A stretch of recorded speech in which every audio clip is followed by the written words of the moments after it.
Hello friends, welcome back to my channel. आज हम लोग यहाँ बात करने वाले हैं आर्टिकल 30 के बारे में। आर्टिकल 30 हमारा है right to minorities to establish and administer educational institutions. मतलब माइनॉरिटीज़ अपना खुद का एजुकेशनल इंस्टीट्यूशंस खोल सकते हैं, इसके लिए उन्हें कॉन्स्टिट्यूशन में छूट दी गई है। ठीक है, तो पहला क्या है कि अपने हिसाब से अपना एजुकेशनल इंस्टीट्यूशंस इस्टेब्लिश कर सकते हैं और उसको एडमिनिस्टर कर सकते हैं। दूसरा है कि वह अपने जो स्टेट ने कंपनसेशन फिक्स कर दिया है, जो माइनॉरिटीज़ लोग जैसे अपना एजुकेशन इंस्टीट्यूशन बनाएंगे तो उसको उसके लिए उसे प्रॉपर्टी चाहिए होगी, तो प्रॉपर्टी खरीदने के लिए स्टेट के द्वारा एक अमाउंट फिक्स कर दिया गया है। ठीक है, तो उसके थ्रू ये एजुकेशन इंस्टीट्यूशन इस्टेब्लिश्ड हो जाएगा। और ये right to acquisition of property, जो एजुकेशन इंस्टीट्यूशन के लिए प्रॉपर्टी खरीदेंगे, पहले था कि ये फंडामेंटल राइट था कि एजुकेशन इंस्टीट्यूशन को गवर्नमेंट का कोई भी क्या हस्तक्षेप नहीं होगा। लेकिन अब क्या हो गया, जो आर्टिकल 31 था राइट टू प्रॉपर्टी, वो डिलीट कर दिया गया 44th अमेंडमेंट एक्ट 1978 के तहत। तो फिर उसके बाद क्या हुआ कि स्टेट को ये अधिकार हो गया कि वह एक फिक्स्ड अमाउंट फिक्स करेगी कंपनसेशन का, और उसका उसके प्रॉपर्टी के ऊपर अधिकार होगा, तो अपने हिसाब से रेगुलेट कर सकती है जो माइनॉरिटी जिसके ऊपर अपना एजुकेशनल इंस्टीट्यूशन बनाएगी। ठीक है, तीसरा ये है कि अगर कोई स्टेट किसी माइनॉरिटीज़ इंस्टीट्यूशंस को ऐड दे रही है, मतलब कोई फिक्स्ड अमाउंट ऑफ फंड दे रही है, तो वह उसे डिस्क्रिमिनेशन नहीं करेगी उसमें कि जैसा किसी और अदर मेजॉरिटी इंस्टीट्यूशंस को देती है उसी हिसाब से उसमें फ़ंड देगी। ये नहीं कि मेजॉरिटी को ज़्यादा देती है फिर माइनॉरिटी को कम देगी, तो ये डिस्क्रिमिनेट नहीं करेगी। फिर चौथा ये पॉइंट है कि ये केवल राइट जो है, right to establish and administer educational institutions, ये केवल माइनॉरिटीज़ के लिए है। जैसे कि आर्टिकल 29 में मैंने बताया था कि सेक्शंस ऑफ द सिटीजन्स है, तो पूरे मेजॉरिटी के लिए भी था वो अप्लाई होगा, लेकिन बेसिकली था माइनॉरिटी के लिए। उस हिसाब से यहाँ सेक्शन ऑफ सिटीजन्स का कोई मतलब नहीं, क्योंकि ये केवल माइनॉरिटी के लिए ही है आर्टिकल 30।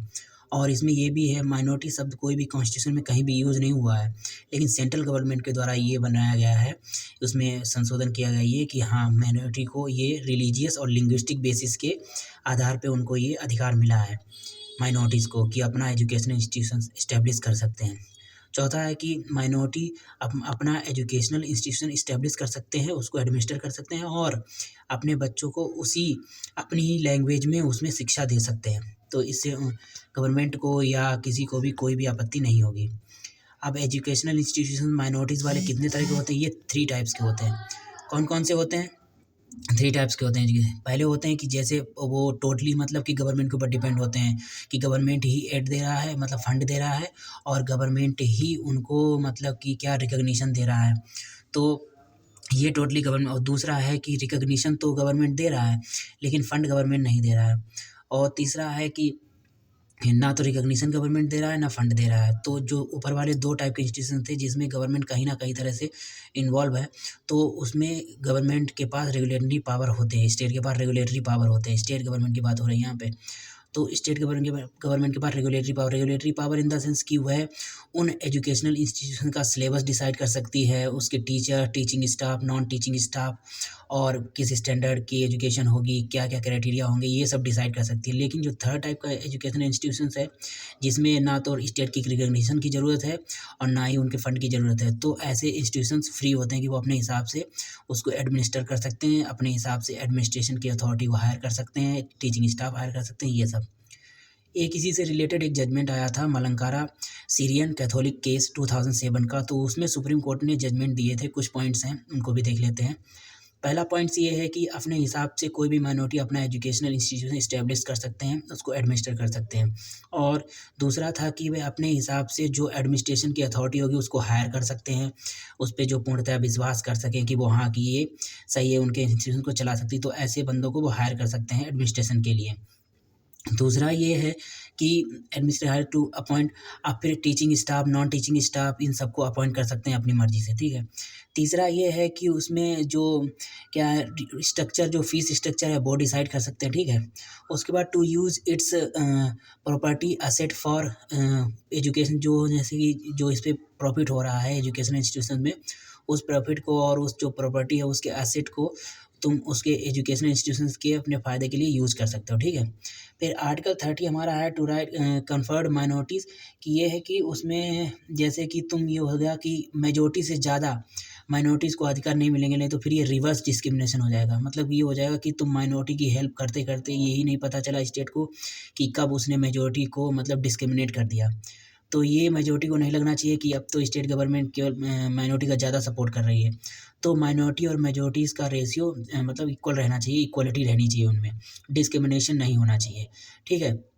फिर चौथा ये एक पॉइंट और है, तीसरा पॉइंट ये है कि उनको ये नहीं लगना चाहिए कि गवर्नमेंट को कि तुम अपना हिसाब से चला तो रहे हो, लेकिन जो क्राइटेरिया तुम डिसाइड किए हो उसमें तुम किसी बच्चे का, किसी टीचर का कोई एक्सप्लॉयटेशन तो नहीं कर रहे हो, उसमें गवर्नमेंट हस्तक्षेप नहीं करेगी। लेकिन एक मतलब जनरल लॉ के तौर पे गवर्नमेंट को ये नहीं लगना चाहिए कि तुम बच्चों को एजुकेशन सही नहीं दे रहे हो, उनसे फीस ज़्यादा ले रहे हो लेकिन एजुकेशन सही नहीं दे रहे हो, ठीक है। दूसरा ये है कि जो टीचर हायर तुम कर रहे हो उनको सही तरह से फीस नहीं दे रहे हो, जितनी फीस उनको मिलनी चाहिए मिनिमम वेजेस के अकॉर्डिंग, जितनी फीस उनकी क्राइटेरिया है उससे भी कम दे रहे हो। तो ऐसे केसेस नहीं होने चाहिए, ऐसे केसेस माइनॉरिटी एजुकेशन में भी नहीं होने चाहिए। तो इससे किसी भी तरह का कोई भी आर्टिकल 30 का जो लॉ है वो वायलेट नहीं होगा, ठीक है। आर्टिकल 30 का जो आर्टिकल है, जो जजमेंट है या कह लो उनके अधिकार हैं माइनॉरिटीज़ के, वो वायलेट नहीं होंगे। कि तुम अपने हिसाब से अपना एजुकेशन इंस्टीट्यूशन चला तो रहे हो, लेकिन ये है कि उसमें ये भी ध्यान रखो कि जनरल लॉ मतलब कि एक कह सकते हैं कि एक्सप्लॉयटेशन नहीं होना चाहिए किसी का, कोई भी जैसे कि स्टेट से ऊपर नहीं निकलना चाहिए। मतलब ये है कि जो क्राइटेरिया गवर्नमेंट ने डिसाइड किया है कि इस लेवल की एजुकेशन मिलनी चाहिए, उनको इसी लेवल की एजुकेशन देनी होगी। हाँ, उनको ये अधिकार है कि अपने हिसाब से स्टूडेंट को एडमिट कर सकते हैं कि किस तरह के उनको चाहिए या किस तरह का टीचिंग स्टाफ चाहिए, कितने टीचिंग स्टाफ चाहिए, ये सब वो डिसाइड कर सकते हैं। लेकिन अगर बात करें मोरल ड्यूटीज़ की या मोरल क्वालिटीज़ की, moral quality in the sense कि एजुकेशन लेवल या कहें कि वेजेस, मिनिमम वेजेस टीचर्स को, या स्टूडेंट की क्राइटेरिया एजुकेशन किस टाइप की मिल रही, किस लेवल की मिल रही है, ये सब है। तो ये सब स्टेट की जो प्रेस्क्रिप्शन है, जो उसने डिसाइड किया उसके हिसाब से ही चलना पड़ेगा।